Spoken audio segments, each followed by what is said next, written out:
He had given them with an assignment of custodianship, of management. And he had an expectation that when he calls them to answer, he would have growth, increase, abundance. What I call better, bigger, greater. Now, when we go to the reporting, it says here in verse 19, after a long time, the master of the servants returned and settled accounts with them.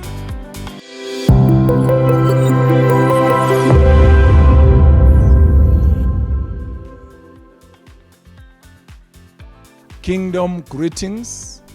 This is Dr. Alex. Grace and peace be yours in abundance. It is my pleasure to welcome you to our weekly extraordinary exploits on our online platforms. I believe that through these episodes, you will be challenged, you will be inspired, and you will be empowered to pursue your purpose, to make the difference you were born for, and to experience extraordinary living in your daily journey on earth. Well, if you forget everything I will ever say, I want you to remember that I truly, and truly love you. I want you to remember to make the rest of your life to be the best of your life. I need you to remember that the future is better than the past. Just say this with me. I am accredited for extraordinary living. Wow. Welcome. Let me just say this to you as I welcome you today. Every Wednesday evening, 18:30 Central African Time, we will be coming live with a new episode on all our online platforms. And every Tuesday morning at 5 a.m. Central African Time, we will be coming on this live on the platforms with our daily reflections. Be encouraged to join. Be encouraged to invite someone else. You know, we only have one shot at this thing called life. Let us make the best of it, and that is, let us make it an incredible life. Join us now as we get to do some work. I'm looking forward to you communicating with me as these episodes are building you up and transforming your life. Let us join the teaching. Awesome. I want us to look at a second case study that brings home the truth and the reality that management is a kingdom imperative. Before, I have covered one case study of a woman who was poor and at the verge of going to slavery until she performed management on a prophetic word. And I said at the end of that case study, we already have a word of abundance. All that is required now is for us to practice management, to learn management, and to put it into action. I want to take another case study because I said when I started this series, I don't just want to talk and say to you management is a kingdom imperative and I don't show you in the scriptures. I love this particular case study. I have called it the timeless principle that redefines religious terminologies. The timeless principle that redefines religious terminologies. And I want to bring this across to us as a demonstration of the centrality of management when it comes to the kingdom. This is in the New Testament of the Christian canon, the Protestant canon in particular. All serious and true scholars of the Bible agree that the central message of Yeshua the Christ was the message of the kingdom. All serious scholars agree that that was his core message. Let alone that that's not what most organizations teach or preach. But for now, let's just understand that all scholars, serious and true scholars, agree that Christ came to reintroduce the kingdom through his own life, through his teachings, and importantly, through the acts of kingdom authority and power. When we look at his life, look at his teaching, look at his deeds, we cannot but admire him reintroducing the kingdom. Well, I like to think that only not so serious scholars think he came to establish a religion. And they then create religions around his teachings, yet he came to reestablish the kingdom.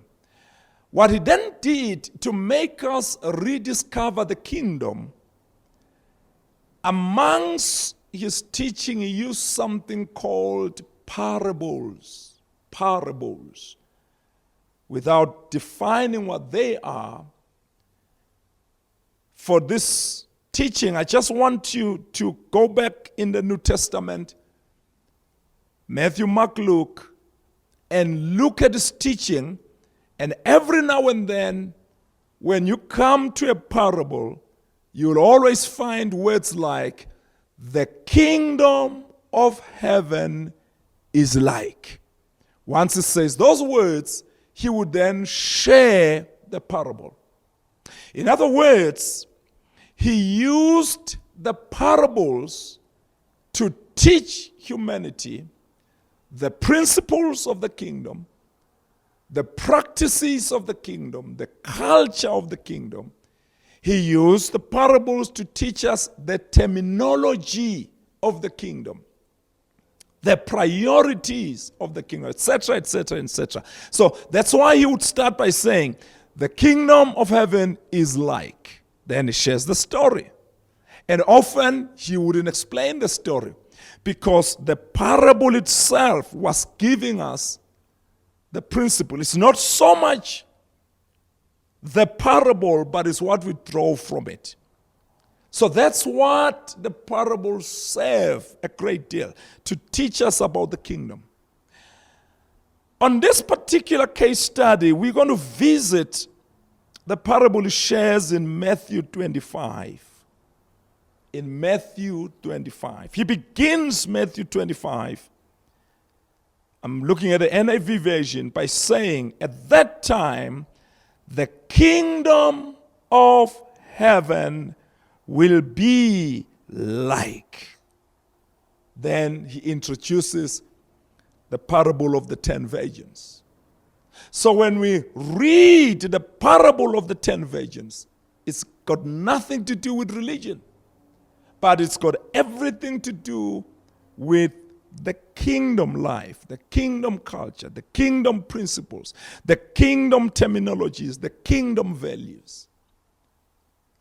But today we want to focus on the next parable on the same chapter. The reason I had to read verse 1 is because in the next parable, which begins at verse 14, verse 1-4, he then says, again, it will be like a man.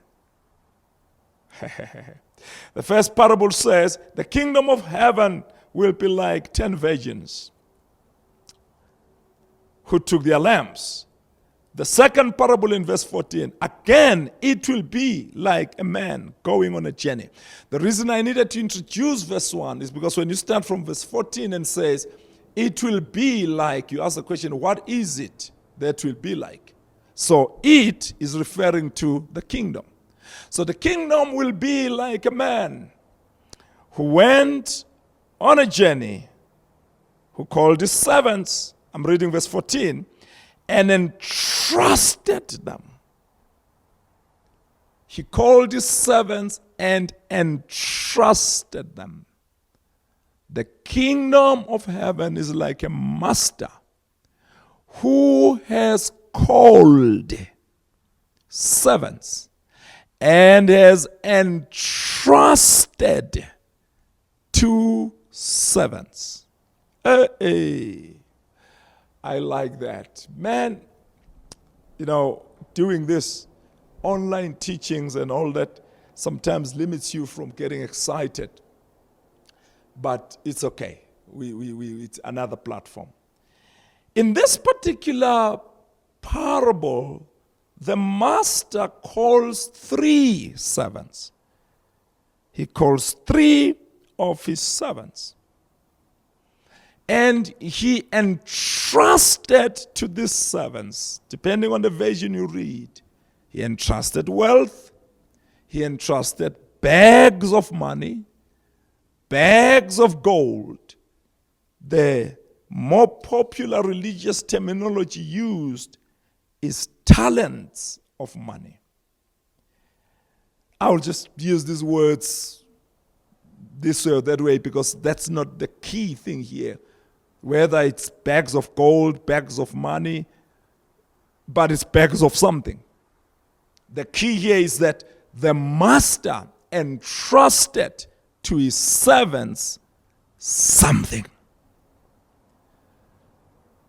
I want you to note here, in kingdom life, the bags of gold did not belong to the servants. They belonged to the master. For the servants, they were called upon to be custodians. For the servants, they were called upon to represent the master, but not to own. They were called upon to be stewards. It goes back to Genesis chapter 1 and chapter 2, where we read earlier, when we started this series. Let us make man in our image and after our likeness, and let them have dominion. Let them exercise our authority on our behalf. The authority belongs to him. The servants, humanity, simply exercises it. What's absolutely fascinating here is that the quantities of bags of gold given to these servants was not the same. Hey. The servants were not given the same quantities. One servant was given 5 bags of gold. I know you wish that was you. The other servant was given 2 bags of gold. And the other one, the third one, was given only 1 bag of gold. I know you're sitting there and said, Dr. Alex, but why is this unfair? Why is this guy only given 1 bag of gold when the other 2 are given more bags of gold? Let's unpack the elements of this parable as far as management is concerned. Number 1, their role capture this, was not to own the bags of gold. Their role was to manage the bags of gold. Can I just say to somebody here who's been given a talent, you don't own that talent, but you have been assigned to manage it. We've already established that where management is effective, then there is growth, there is progress, there is increase. Where management is effective, there is extraordinary exploit. It is therefore my conclusion of understanding what the master was doing, that the master had an expectation by entrusting these bags of gold to these three different guys. He expected that they will manage his gold, or as other version says money, they will manage his money in such a way that it will grow. Because where there is management, there is growth. Where management is effective, there is increase, there is abundance. So he had an expectation. When he gave these servants, he had an expectation of growth. Let me say that again. Now I'm just getting a bit excited here, which I shouldn't. He had an expectation of growth, that his property will grow, his property will increase, his property will get better, bigger, and greater. He did not expect that it will decrease. I don't know how many of us are awakened to the reality that whatever God has entrusted you with, he expects growth, he expects increase, he expects progress, because he has entrusted you as a manager. I challenge you to think that way. We're talking kingdom here. We're not talking religion, we're talking kingdom. Now, let's look at some outcomes of their management exercise. So we have established the master gave them his own property, bags of gold if you choose that version, bags of money if you choose that version, talents of money if you choose that version, whichever version you choose. But he had given something that belongs to him. He had given them with an assignment of custodianship, of management. And he had an expectation that when he calls them to answer, he would have growth, increase, abundance. What I call better, bigger, greater. Now, when we go to the reporting, it says here in verse 19, after a long time, the master of the servants returned and settled accounts with them. The master settled accounts. Can I just say to all of you who are listening to me today, one day God will call each one of us to settle accounts.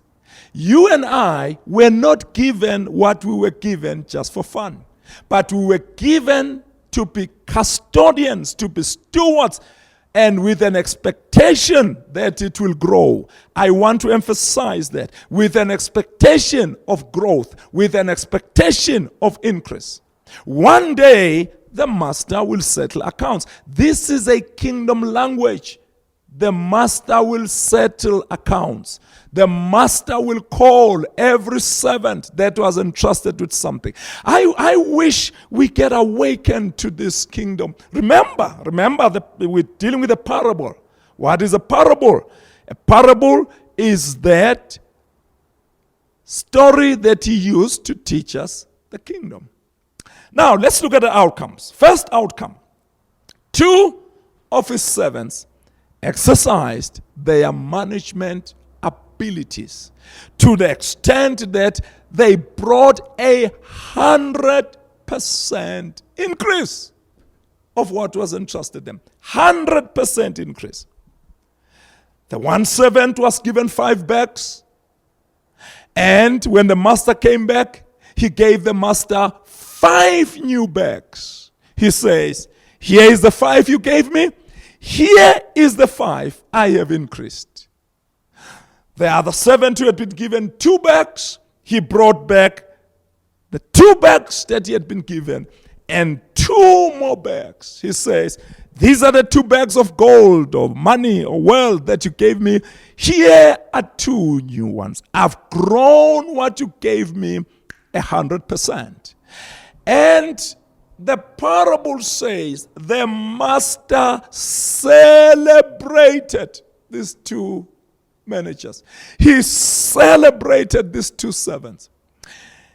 He used words like, well done, good, faithful servants. Mark the words. Well done, good, faithful servants.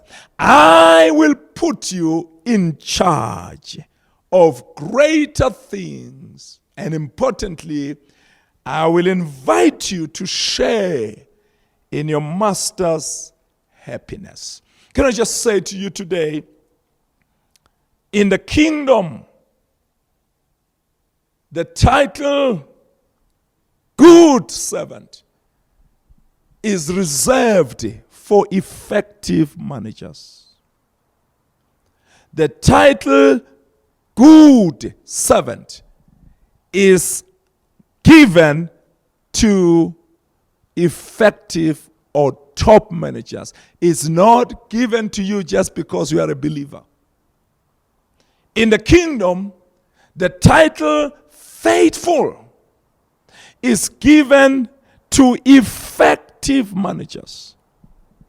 The title faithful is reserved for good managers. In the kingdom, elevation to greater things is reserved for top managers. Flow with me here. He didn't say, because you prayed harder than everybody else, I will elevate you to greater things.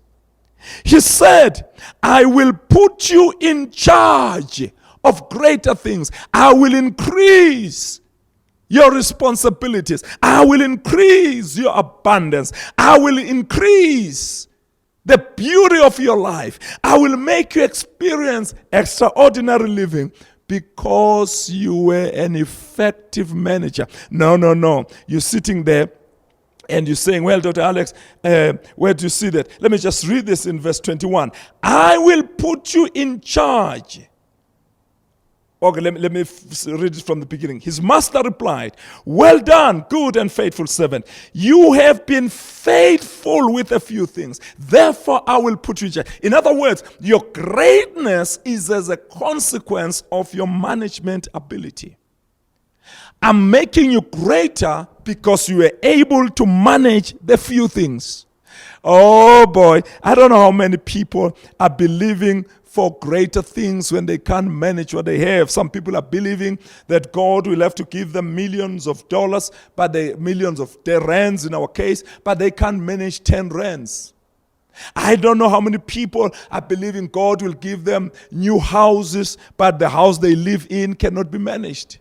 You go into the house they lived in, you think a madman lives here. I don't know how many people are believing for greater organization, but the one they have, they can't. In other words, the elevation to greatness is a consequence of our management ability. I would dare to say to you today, manage effectively the little you have. You are guaranteed to experience the greater you desire. Manage effectively the little you have. You are guaranteed to experience your greater desires. He sharing in the master's happiness in the kingdom is reserved for effective managers. Look at it again. Read the parable alone. Research and do all you can in the parable. It has nothing to do with religion, but it has everything to do with the kingdom and the priority of managing what is being given to us. Let's look at the outcome of the third servant. The third servant, like all the others, is brought before the master. Friends, let me just say to you, none of us will escape being brought before the Master. We'll all be asked to give a report, an account on our management responsibility. He comes, unfortunately, he says in his own words to the Master, I opted to ignore and neglect my management responsibility. In his own words, he says, I acted religiously. He says, I was afraid of you, Master. As many claim they are afraid or fear God, whatever terminologies they use. He says, I was afraid. And therefore, watch this. Because I was afraid of you, I decided not to take any risk. Wow, wow, wow. I am so joyful that you have listened all the way to this point. Man, I celebrate your life, and I assure you the world will celebrate you and celebrate your greatness. It's been an absolute joy and pleasure for me to share with you through this episode that we have just listened. I look forward to connecting again with you in the future episodes next week and next week and next week. I am also glad and pleased to know that you are sharing these episodes, you are sharing extraordinary exploits with your friends and with other people, so that together we can create the culture of love, abundance, dominion with speed, so that we make the rest of our lives to be the best of our lives. I truly, truly, and truly love you. See you at the top when you join us next week again. Wherever you go, you are an open heaven. Make it count. You are heavenly accredited for extraordinary living. You are in open heavens, an era of divine favor. The Lord bless you and keep you. The Lord make the heavens release upon your life love, abundance, dominion with speed. Jehovah continue to preserve you, to protect you, to spare you, and to provide for you with your loved ones. Experience daily the goodness of the Lord, the benevolence of the Lord, and the beauty of His holiness. Let favor, victory, prosperity, wealth, progress, promotion be yours all the days of your life. Be filled with the wisdom of the Lord that brings along riches, honor, enduring wealth, and prosperity. Let sweetness and pleasure be yours all the days of your life. Have an extraordinary living so that the rest of your life be the best of your life.